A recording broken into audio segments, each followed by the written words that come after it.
আজকে বাজার থেকে আমাদের লাল শাক নিয়ে এসেছে। দেখুন আজকে লাল শাক রান্না করব। এই যে রুই মাছ ভাজি করে নিচ্ছি লবণ হলুদ দিয়ে, আর লাল শাক কেটে ধুয়ে পরিষ্কার করে নিয়েছি। আলু কেটে নিয়েছি দুটো।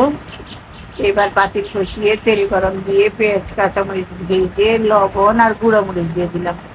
একদম সিম্পল মশলায় অসাধারণ রান্না। এবার দিয়ে দিলাম একটু পানি, দিয়ে পানিগুলা বলক আসা পর্যন্ত অপেক্ষা করতে হবে। এবার দিয়ে দিলাম শাক আর আলু দিয়ে নেড়ে চেড়ে তারপর মাছগুলো দিয়ে দিলাম। আসসালামু আলাইকুম গাইস, কেমন আছেন আপনারা? আজকে আমরা লাল শাক রান্না করতেছি। দেখুন এই যে শাকগুলা এবার কষিয়ে নিয়ে আরেকটু পানি দিয়ে দিলাম।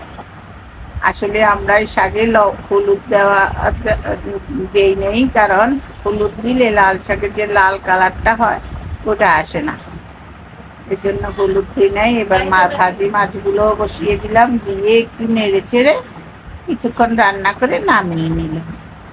এভাবে আপনারা লাল শাক রান্না করে খেয়ে দেখবেন, এত মজা হয়। হলুদও দেই নেই, আদা রসুন বাটাও দেই নেই, এখানে শুধু পেঁয়াজ কাঁচামরিচ আর একটু গুঁড়া মরিচ লবণ দিয়েই আমি রান্নাটা করে নিয়েছি।